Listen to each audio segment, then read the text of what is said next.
Are you ready? I'm Vin. I'm Sori. And this is another Tom MacDonald song. What's it called? Cancelled. Cancel? Yeah.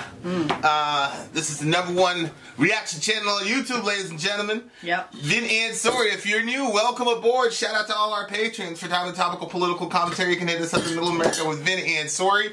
We are also launching a new channel because Sori and I and the family are teaming up together as one to set up a business. So we've been doing a chronicling of that. It's a reality show that's coming to you real soon. If you, dear listener, would like a song reviewed, it's very easy. There's multiple ways to accomplish this amazing feat. One is the community option, my favorite way. $1 at the gate gets you in at Patreon. Shout out to all of our patrons.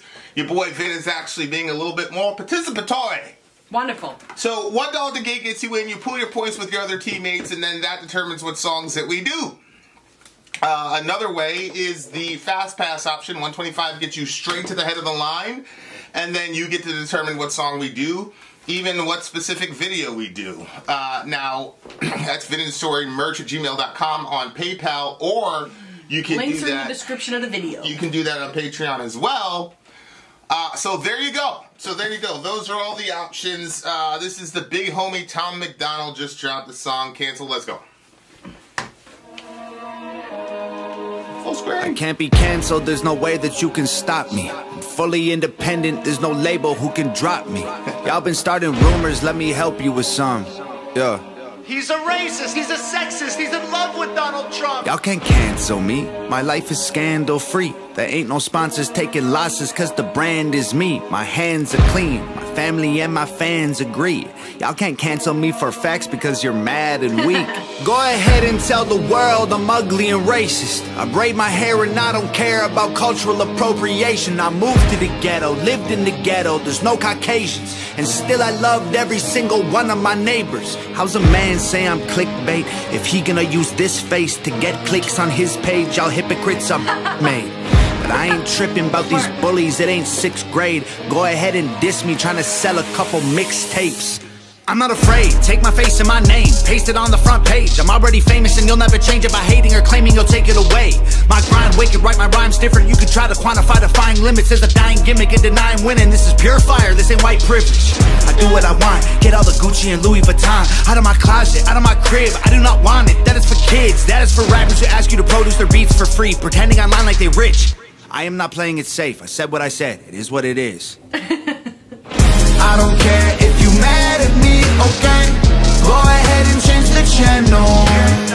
Don't waste your time trying to cancel me, okay? They love me cause they know that I'm it. Say what you want, I guess it is what it is. Haters can talk, but they can't cancel the kid. Go ahead and go off, try and say this is it, but I swear to God, you can't cancel the kid.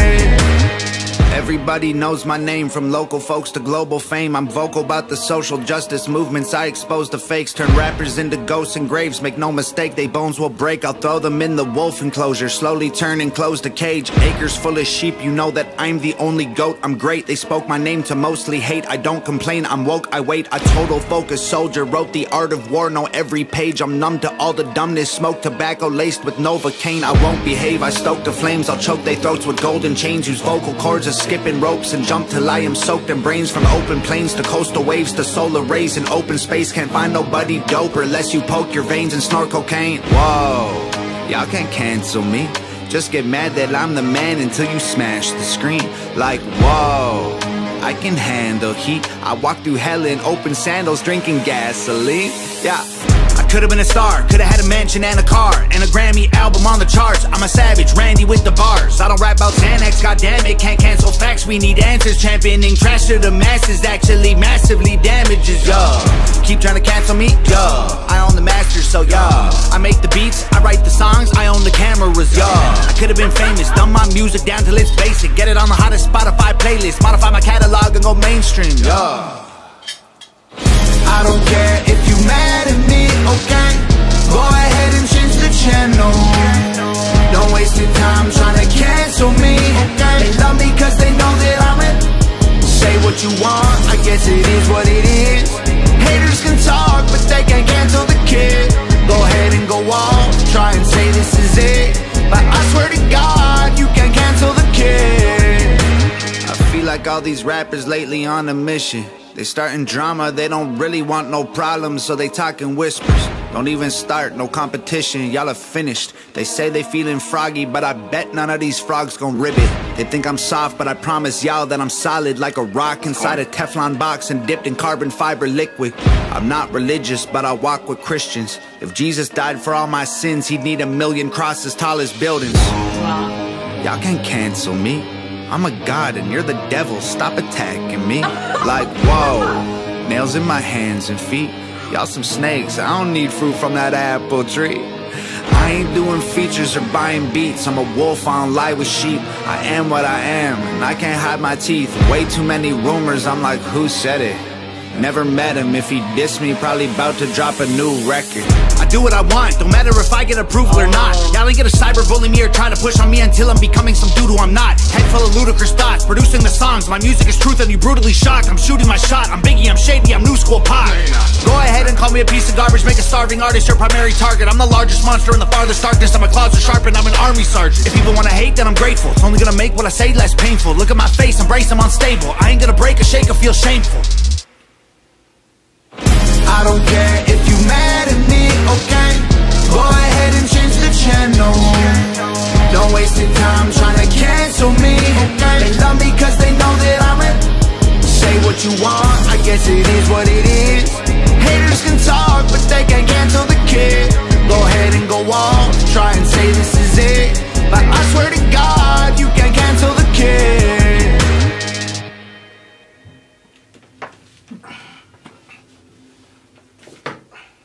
Interesting. Well done.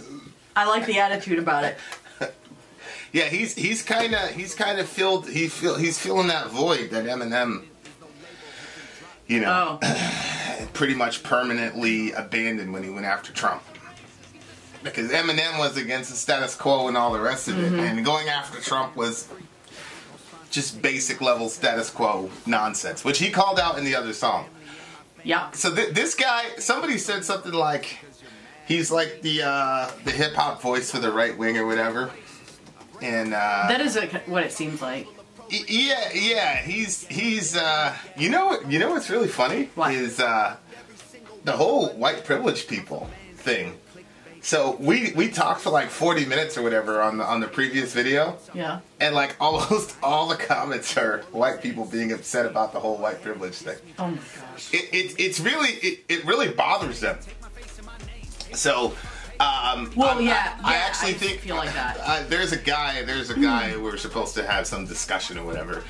I was gonna drop it on the Middle America channel, but I'll probably drop it on this channel. Who knows? But it's very interesting to observe, you know, the psychology and well, the thing is, you only know the perspective that you're in, and so coming from that perspective, see, the thing is, you don't know what that's like you don't know their perspective because you're black, so you haven't lived what it's like to live with privilege and then not realize that you have it because you have it. Oh, what? I said to one of those guys, I'm like, y'all got awesome problems. You don't know what it's like to live with privilege. I know that it sounds like it's hard. It's hard. Y'all got it rough, bro. Babe. What the fuck? No, I know, but it's like men who don't understand where women are coming from because they've lived in their privilege, so they think that it doesn't exist. Well, why do we need feminism? You know what I mean? Right. But you don't know what it's like, so to them they think, oh, it's great. Well, it's funny because we've got, you know, Dorian is anything that comes up, anything remotely feminist, he's like legitimately offended. And it's really interesting. Like they're really upset. It's amazing stuff. Like, especially when you look at white rappers. I remember, you know, when Eminem first came out, and Chuck D was like, "Watch what happens with this guy." Thing is, like, you can't deny Eminem is like extremely skilled and has obviously worked hard on his craft. But I remember listening to K-Rock, the metal station in New York. Yeah. And you'd hear Korn, you know, Metallica, then all of a sudden they put The Way I Am on there. You know, the Eminem song. It's like, it's an Eminem song. It's like, well, wait a second. Why is that on K-Rock? Well, because it's just a straight hip hop song from start to finish. Why is that on K-Rock? I didn't hear any Biggie on K-Rock, obviously. You know what I'm saying? But I don't know. So be on the lookout for that. That's Vin. I think I'll be having a conversation with somebody about white privilege, I think. So really? We'll when do you think it'll be? I don't know. There's a snowstorm in his house. He couldn't talk, whatever. But I'm sure it'll be the next couple days. Be on the lookout for it. But this is tackling cancel culture, which is very interesting because... with Marilyn Manson. We just talked about Marilyn Manson and everything that's going on with him, and he got dropped from his shows, and he got dropped from his record label, and I'm assuming when, you know, the COVID restrictions really lift and he's got a tour cycle, you know, he's gonna get dropped from those that he was scheduled to do. I mean, he's getting hit with this cancel culture stuff. And yeah, but I think that, you know, Tom is doing it right here by saying, you know what, I don't need any of those labels, blah blah blah. I'm going to create my own, which is interesting because of the stuff that we've been looking at recently. You know, creating your own brand, and he's doing that so then he can't get canceled. Like, say what you want about him, but you can't cancel him. Flip the channel. Well, yeah, it's a shell game that a lot of people on the right. I don't know necessarily that he's on the right per se, but this seems to be, there's a lot of backlash to the cancel culture stuff, and you know, I was never a fan of it. You know, like the example I always use is Roseanne. Roseanne, you know, she was all jacked up on Ambien. She said something crazy and on Twitter, and then honest. And then she thought probably. Well, that exactly. She was like, "Oh, I was hopped up on Ambien and I was drunk." It's like, yeah, that just tells me that that's what you actually believe. But my thing is, I am not a fan of like 2 or 3 oligarchs making those calls. Like, I'm not a fan of the network being able to pull. You said let the people Roseanne decide. If he pulls out, then they stop watching the show. Then yeah. Like, I'm not a major fan of capitalism, but I do agree with the concept. Like, hey, if you have if something's going on, many times the free market will solve the problem, right? So, you know, when you talk about the bakery and or the little, you know, soda shop in the 60s where they wouldn't let black people go in and we won't serve Negroes. It's like, okay, then build your own freaking thing and do it there. So it's like, I think people now, especially this new wave of rappers, when I was a kid, everybody's like, oh, record deal, I want a record deal. Now you can put your shit on Spotify, and if you get enough spins, record labels will come to you. I was just watching one of these rappers in an interview, and he was talking about, he discovered this kid from a song he put up on, you know, SoundCloud or something. He flew him out to LA the next day, and the record label's like giving him $3 million. Boom. You know, like, you made something in your garage, and now you're in LA. But at the same time, when you go over to LA and you do that, then now you report to somebody. Yes, and cancel culture in hip hop culture really doesn't happen. Because, you know, hip-hop is rooted in a certain type of ethos. Like, you know, if it came out that some rapper, like, for example, R. Kelly had all that shit happening about him. Yeah. And he was still selling out and still, like, it's just, you know, we have a different set of problems. You know, like, a lot of people, like, you know, if you're in the hip-hop community and you're in the ghetto and shit and you're dealing with all the struggles, you're not going to care that your favorite rapper said something sideways on Twitter. Like, it just, we don't... It's just not a priority for us, and so it is really interesting. Like, when you look at how different groups are reacting to, you know, whatever. I guess some country dude. There's some. I saw it on the Ben Shapiro thing. Some country dude. A video came out about him. Like, he said the N-word like 5 years ago, or something like that. So he's done. It's like, a white guy was racist. Can you believe it? Who was it? I don't know. He wasn't some big guy, but it's like, I just think the cancel culture stuff is ridiculous, and I don't think it's helpful because it creates, oddly enough, it's funny because a lot of these folks, a lot of right-leaning folks generally always talk about a victim mentality. But a lot of them are speaking like victims right now, right? Whether it's Parler, oh my God, they took away Parler from us, and there's an attack against conservative voices, which is ridiculous. You've got Ben Shapiro. Ben Shapiro hasn't been canceled. Ben Shapiro said some horrifically terrible. He said terrible stuff about Palestinians. Palestinians can't build things. They only destroy things, and they like being in sewage. And oh my gosh. Yeah. Well, I mean, he's you know how these people are, how they treat the Palestinian people. You know how those people are. I don't know if you know how they are, but I really don't. They're absolutely horrendous treatment of Palestinian people. Viva Palestine. But, I think 2 or 3 years ago, cancel culture was a real thing. I think right now, where we are culturally, I think there's a real backlash to it. And I think if you look at cancel culture and Trump simultaneously, both of them fed into each other. Mm-hmm. Absolutely. And they almost had a symbiotic relationship with each other. Trump went out of his way to say the most, horrendous, uncharitable, cruel things he possibly could to minority groups of people that really couldn't affect the outcome of whatever he tried to do. And that created a situation where a lot of people were taking their cues from him and finally saying what they always wanted to say. Like, there's a certain demographic of people in this country that feel if they don't get to air out their racist, crazy, homophobic ideas without consequences, they're being persecuted. It's like, what? So Trump, he's kind of the ringleader of that stuff. And it created this entire culture where people were just coming out and saying all these types of crazy things on the internet. And then the overcorrecting response, in my opinion, was a lot of this person needs to be canceled, that person needs to be canceled.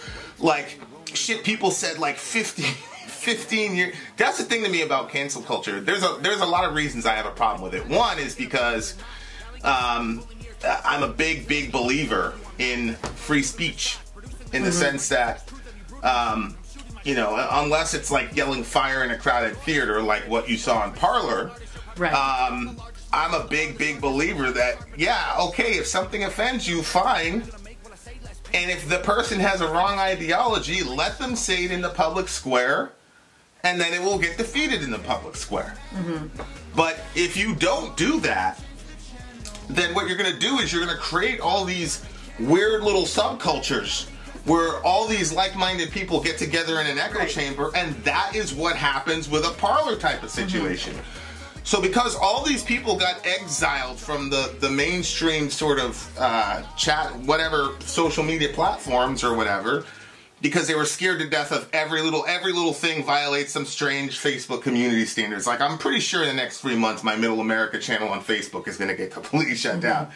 Because and it's crazy. What people don't realize is it's on the left and the right. I've got far left people on that channel. I got far right people, and it's literally that's what you get for going for Middle America. I know a lot of right wingers are gonna be skeptical about this, but I get literally the same amount of Actually, I get more. I get more community guideline violations from Facebook and removals and suspensions from the left wing folks than the right wing folks.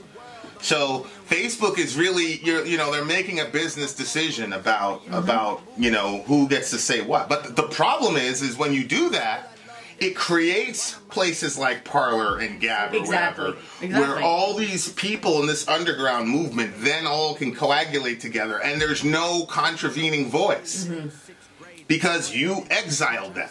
So now they're all coagulating together, and then you get January 6th.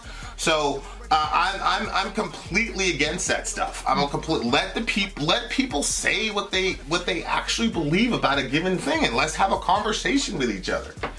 This dude, he's like, I don't believe that white privilege exists.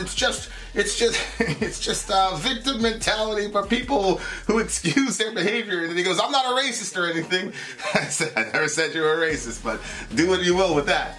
But obviously, from my vantage point, he's obviously and clearly wrong, factually wrong, right? But instead of saying, oh, you racist bastard, I'm not talking to you, it's like, okay, come on the show, let's have a conversation. Right. I think it'll be pretty evident. If if you've got the courage of your convictions, then I think it'll be pretty evident in a discussion in the public square. Like, that's how you handle those situations. But telling somebody, you said, and it's like, a lot of these, sometimes with these people who take on the cancel, like I'm in a, you know, I got invited to a couple groups of like white people trying to, you know, be better allies to black people or whatever. And like when I watch the, I generally don't contribute to those pages, but when I watch the conversations, it's like, they take more offense for some of this stuff than, like, cultural appropriation, for example. Like, when I see people using stuff from my culture, you know, Jamaica is like half the size of North Carolina. Yeah. And when I see my birth country being represented by other groups, so influential, yeah, like bands like Korn and all that, rocking dreads or whatever. When I see a Bob Marley shirt, if I'm out in South Carolina somewhere and some white dude is rocking a Bob Marley shirt, like, I feel like proud. I'm like, look how influential my little island in the Caribbean is. I don't feel offended. You know, there was one crazy video where some girl, that girl going after that guy. The kid had the dreads. And like she cornered black girl, and this white dude. She put hands on him. She put her hands on him. So mad. He was like, "Yo, get out my way!" She was blocking his way. And that, well, we'll try to find the video. And generally speaking, people, I just found that people that wear dreads are usually more chill than other people. Cool as hell, bro. So it's like you're cornering this boy, and he's like trying not to engage in this conflict. He's like Shaggy from Scooby-Doo. I'm like, wow. I just wanted somebody to slap her. Yeah, like. She was like, oh, we're gonna talk, you know, and like she cornered him, and he was wearing dreads. He's not allowed to wear dreads. She put her hands on him. That's what made me the most angry. He was trying to just leave the situation, and she was just kept putting her hands on him. I'm like, who does this? Like, you're saying that I can't have a hairstyle because of your culture? Why? Because it's my culture. You know what belongs to me. Do you know it was in Egyptian culture? Are you Egyptian? Nah, bro, you're not. Are you Egyptian? No, are you Egyptian? No, but it doesn't matter. Wait, where's Egypt? Tell me. You know what, girl? Where's Egypt? Dude, girl, you have no right to tell me what I can not wear. Huh? Where's Egypt? Yo, girl, stop touching me right now. Yo, girl, stop touching me right now. Come back. Get off of me. Come back, come back, come back. You put your hands on me, no where? What? You make some shit because of what the hair I have? That's no reason, yo. I don't need your disrespect. I don't need your disrespect. Why are you filming this? Just for everyone's safety. Yeah, I mean, this stuff is crazy. You know, the other thing, like, remember that time when Trump? Okay, so should we corner every black girl that's wearing a wig that looks like a white girl's hair? Right. Should we do it then? Right. As if that group of people is going to go after a very small group of people wearing dreads. Right. Because almost every single black girl is rocking white girl hair. Well, there's an assumption that, you know, like for example, when Trump had just gotten elected, you remember that whole situation? That dude walked into the class with a MAGA hat, and Shorty took his. That's where I got the phrase "people of color." Shorty took his hat off of his head. So this was he was Portuguese actually, because she was like, "You're white." He's like, "I'm Portuguese actually," which, you know, ridiculous. He really looked white. Oh yeah, 100%. But but he walks in there. Indian.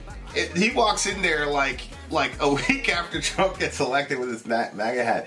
She's like, this stands for genocide. This is against people of color. He hates people of color. The way he said genocide was almost exactly the way she said it too. And then the dude was like, give me back my MAGA hat. So then she goes. I paid for that. Then she my goes. money went for that hat. Yeah. Then she goes to basically the principal's office of the school or whatever. She's like, would you look at this? Look at this. And the guy's like, that was my hat. She's like, hey, look what this guy did. I'm pretty certain that this girl assumed that this kid was going to get suspended or expelled. Oh, yeah. Like, I don't think she would have rolled up in there with all that energy. Yeah, the culture had... That the cops were going to get called on her. It was so crazy that she really believed she could take somebody else's property without permission, which is called thievery. She would have got away with it if she hadn't tried to bring it to the office. She then went to the office, and then like the school security came in. They kept trying to tell her to give it back, and she would not. So then finally the cops show up, and she's like, "Are you serious? Are you like?" She was so Like, this is how far this stuff has gotten, where she truly believed that this kid had committed a crime for wearing a MAGA hat. But at the same time, I can see where she's coming from. If you see Trump as a symbol of, like, make America great again, you see that as a symbol of, what do you mean make it great again? Bring it back to the times of slavery, blah, you don't blah, get to take people's shit off their body. Yeah, I get that. I get that. It's just like the punch a Nazi thing. You shouldn't be able to do it, but I understand where people are coming from when they do it. No, but no, that's crazy. That's left-wing fascism. Like, that is insane. I understand where people are coming from. I don't think that it's good, and I know that it goes to a point where it gets so bad and so dangerous. It's not just somebody snatching a hat, but it's like people killing other people over their ideas. But I do want to get into his lyrics at some point here. Well, I talked about cultural appropriation. Yeah. I thought it was funny when he said, y'all been starting rumors, let me help you with some. Yeah, I'm a racist, I'm a sexist, and I love Donald Trump. Like, sometimes you hit this like point where you're like so sick and tired of people talking that you then like just like but here's the thing with me, I don't understand why trying to make it look like, okay, these people don't affect me. But then you write a whole song about it. Correct. So like I used to do these Facebook posts when I was still like very hurt and very angry by a certain group of people. I'd be like, "There's a bit of gossip for ya." I'd put like something, maybe be like a medal in my one of these, or it was the ring because I had married Vinny, and then I'd put that up and I'd be like, "Oh, check out my left hand. There's a bit of gossip for ya." And but it was because I wanted to put you bitches, but I didn't. But it was just that. You know, I was still very hurt by it, and it still affected a lot of my thinking. Like, it was something that, like, bothered me during the day. Yeah, and I never said a freaking thing about any of those people. Because, I mean, they don't exist to me. I know, sometimes I'll be like, hey, you remember so-and-so? You'd be like, who? Yeah. I'm like... I don't want to talk about that too much. One of them might be listening. If you're listening, I remembered you. Yeah, of course. Of course. But anyway, so that made me laugh a little bit. But at the same time, I appreciated the way that he was going about it. Like, I don't think he was completely right by everything that he said, but not that I can point out something right now. I don't see. This is the thing about the whole like, you know, facts don't care about your feelings crowd. They're extremely sensitive when it comes to like being accused of being a racist or a sexist. Like, I am certain that I have sexist tendencies. Like, I don't understand how I could be raised in a culture where men dominate the given society and there are certain assumptions about men and women. I don't understand how it's possible that I could go through a culture like that and not have sexist tendencies. Mm-hmm. You know, and obviously a lot of that changed when I had a daughter. You know, my mindset started to change a bit, but I'm pretty certain that I have ways to go. So, like, I don't understand why, and if I was white, I'm almost certain I'd have been some degree of racist. I don't understand why that's so offensive to because people. It's like I think because the environment that we're in, there's no space for that. There's no space to say, hey, look, you've been raised in a certain environment. Of course, you're going to propagate the ideas of that environment. But that conversation is not had. It's like, how dare you do what I just did last week? We're canceling you. You know what I mean? Like, there's just so much, like, I think, yeah, you're right. I think if you're white and you were raised in a certain environment, of course you're going to have some racism. But not to say that there wasn't racism, like, you guys were not white, but there was racism in your household, too. Well, of course. I mean, there's like prejudice. I mean, you know, if you want to get super technical about what racism is, you know, whatever, it's fine. But why is it like the unforgivable sin? See, that's the thing I have for both the left and the right. Like, for the right, the way they react to it, whenever they're called racist, is and it's funny to me. I always make this joke where I always say, like, nobody's a racist. You know, there is that cop that got caught on camera saying he wants to kill all these niggers. He's like, I can't wait. Let's massacre all these niggers. And then he goes, I'm not a racist. It's like, okay. I think that's weird that he would say that. Yeah, like, they always do. Or Central Park Karen, where she's like, you want me to call the police and say a black man is blah, blah, blah, blah, blah, blah. And she's like, oh, I'm not a racist. Yeah, I know. Those are weird to me. I can understand when people say, well, I have black friends, how they think that that's not racist. Or when they say, like, well, black people all look the same. That I can see how people, those are racist things to say. To me, racism and sexism are almost inevitable. because of, you know, and again, I'm a Christian. Man, so, it must be tough being a black woman. Oh yeah, yeah. Like you're getting it from both sides. Well, you've seen it. You've seen the things that black women have had to go through.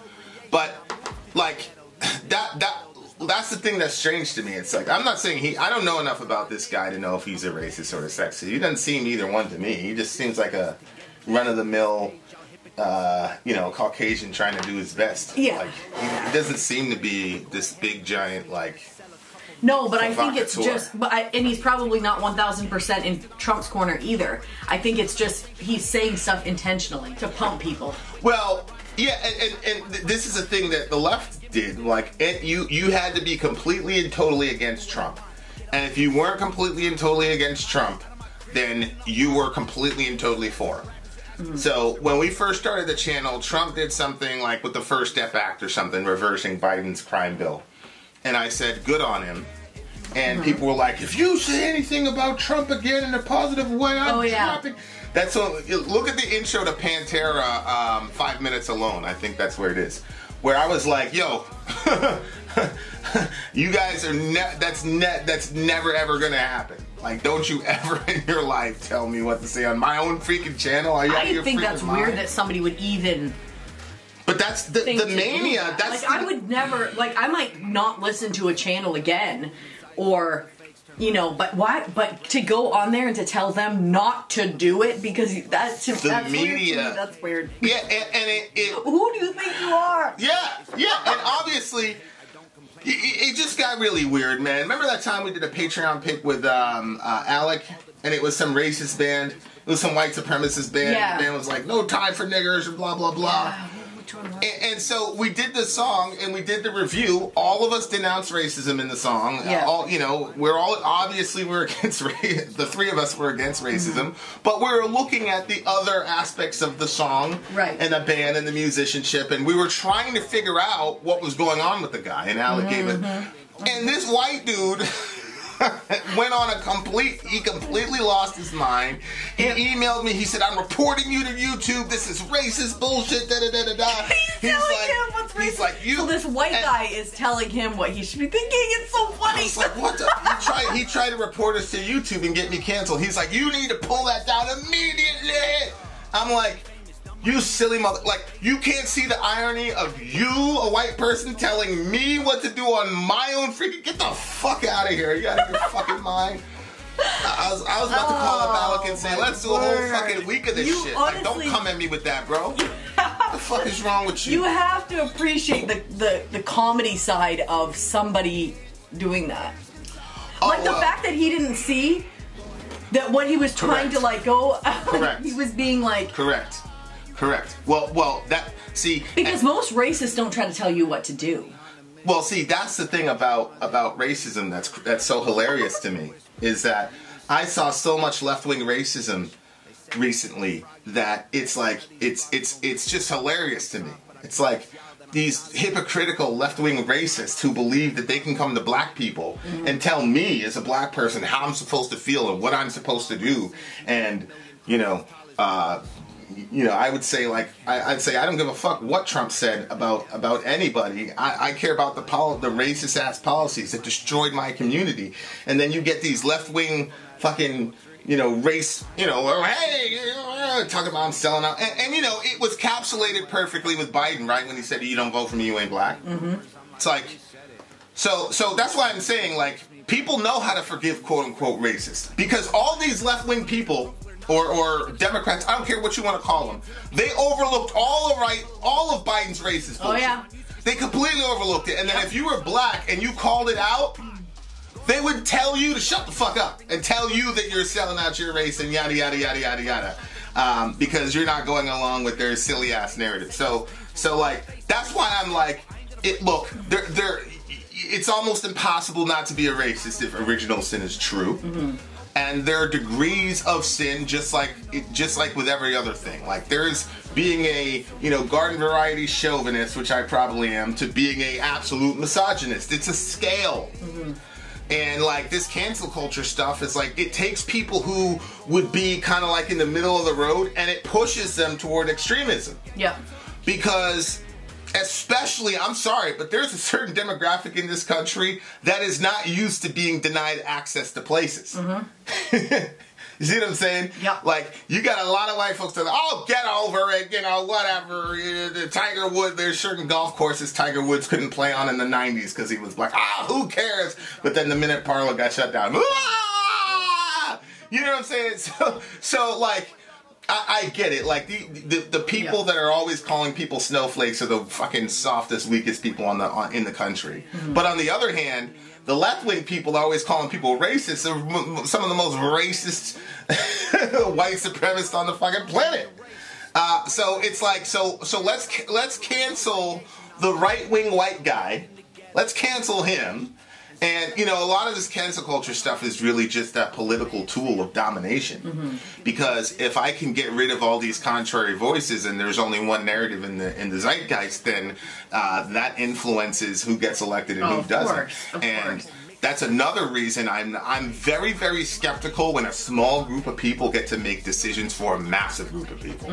I get very, very skeptical about that. I go, wait a frickin' minute. Because when you combine capitalism with politics and then social media, it becomes very convenient, and a lot of this stuff has been one-sided. A ton of it has been one-sided. So if there was a white guy who said any black person that votes for Trump, or any person that votes for Biden. Let's say Garth Brooks came out and says, anybody that votes for Biden, you ain't black. He would have got canceled. Oh, for sure. But because Biden said it, and certain power brokers in the media and in politics wanted Biden over Trump, he was given a pass. Yep.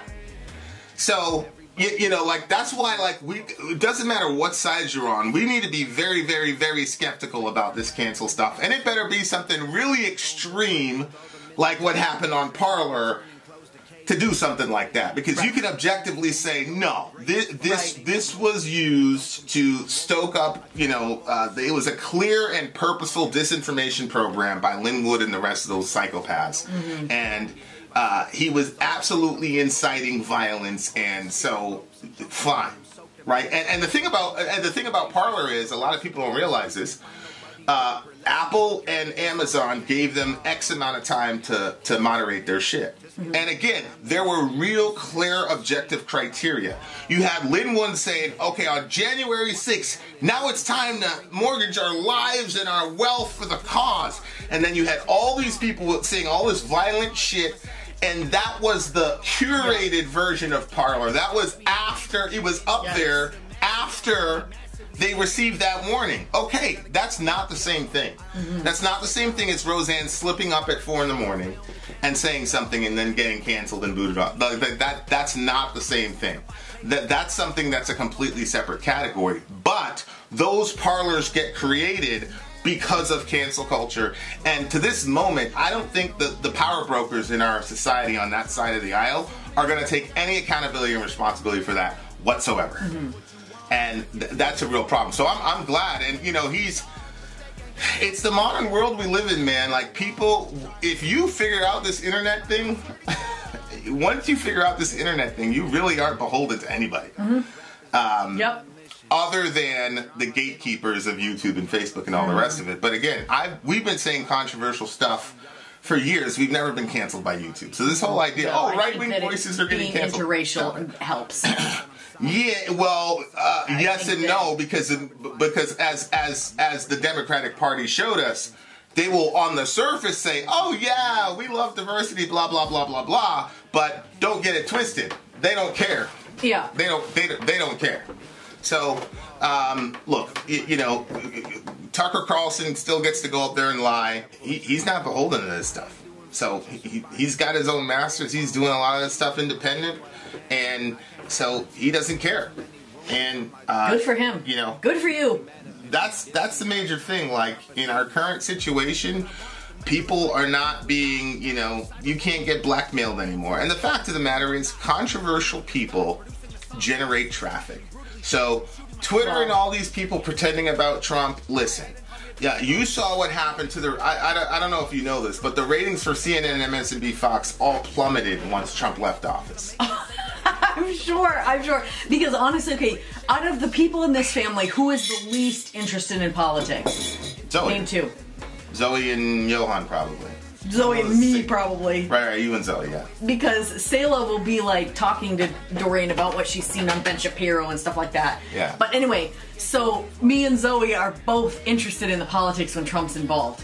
She said, wait a minute, is Trump not going to show up to this? The last politics, right. The last political thing we looked at, and I was like, no, he's not showing up. She's like, this is going to be so boring. Well, that's the thing about the hypocrisy of places like Twitter, because like Trump, they banned Trump, at the end of his presidency when he lost. When he had it, he was their #1 draw, so they kept him there no matter what he said. Mm-hmm. And, so it's like, they were making a lot of, I don't know what the net proceeds are, but they've made a hell of a lot of money because Trump was on their platform. I'm sure. While he was the president. Well, now he's no longer the president, so now they get to go, quote, take a stand against him or whatever. It's complete bullshit. He said that they talk about him, basically, clickbait. How's a man say I'm clickbait if he's gonna use this face to get clicks on his page? Y'all hypocrites. That's so funny to me. I was like, yeah, that's true. Like, they shoot a video to say, wow, this guy's all clickbait, blah, blah, blah, with his face on the thumbnail so they can get more views on their channel. Yeah, clickbait is an actual technical term on YouTube, and it's actually illegal. But it's when you're lying. Yeah, but I understand how he's using it. He's using it how most people think. I saw an ad from him like a year ago where it's like, white guy says the most offensive thing, blah, blah, blah, blah, blah. And of course, it's marketing. Yeah. It's like people get mad. Like there was a guy in the other Tom MacDonald song. He's like, "You guys said interracial couple just to get clicks. Sad." I'm like, sad. You're sad about that? I said, I wish I had your problems, guy. You're sad. It's sad because somebody puts interracial couple on you, silly. Man, people are dumb as hell, bro. But we are. Yeah. We're also Christians, and they hate it when we put that too. Yeah. These people are just mad because he found a way to carve himself out a niche. He saw a gap, and he plugged the gap. Although he plugged the gap, he bet on a certain idea, and it worked. Look, and buddy, I like you, but you're not Biggie. Stop. Not Pac. Stop. I do like your music, though. Good job, but it's not that level. It's not that level. Well, look, he's probably better than... I don't really think Tupac was that really big of a rapper. But I'm from the East Coast, so we have certain criteria. You know what I mean? Mm-hmm. And lyrically, I never thought Tupac was really... he was more... People were more about Tupac's energy than, Tupac was more like nu metal, and Biggie was more like Yngwie Malmsteen. Like, it's not even... This guy... No. But it's 2021. Right. So... when he's saying that, the people listening to him were probably not even born when these guys died. That's crazy. So, they don't... What do they... I mean, you know what I'm saying? What do they know about it? You know what I'm saying? But, no. I'm a better rapper than this guy. All right, what do you give it, baby? What I liked about this song is there were a couple times when he just went off, and did some just regular, battle rap. Which I love. I won't behave. I stoke the flame. I choke their throats with golden chains. These vocal cords are skipping rope and jump till I'm soaked in brains. Like, I like that stuff. Like that's the type of rap that I like. So he didn't stay on message completely the entire time, which I liked. There was enough breaks in it. So I'm gonna give it a 9.4. 9.8 for me. All right, there you go, dear listener. We're gonna release this immediately. We've got a live stream. We've got a live behind-the-scenes thing. That's tonight. What time? What do you mean behind-the-scenes? Oh, yeah. Well, we got to get Orion to bed. Okay, so around 8:30, 9 o'clock p.m. Eastern Between Standard 9 and 9:30. Be there or be square. Vin out. Sorry, out. Gone. Hey Villagers, this is Archero, and I'm inviting you to the Village March Madness Tournament. We're doing this as a fundraiser and to get together as a community and have a little bit of fun. If you're not familiar with March Madness, it is a 64-team college basketball tournament. The teams all play in single elimination round tournament style. Final winner is going to be the national champion. There's going to be a page set up on the ESPN website where you can make your guesses who's going to win each game. And we'll have a private group set up just for our village to compete against each other and see who predicted the winners best. To participate, it only costs $1. and all of that is going to go to help other villagers who are in need right now. This is all going to be happening in mid-March. More details are coming very soon about the dates, prizes, and how to join. I'll see you guys there. Keep it metal.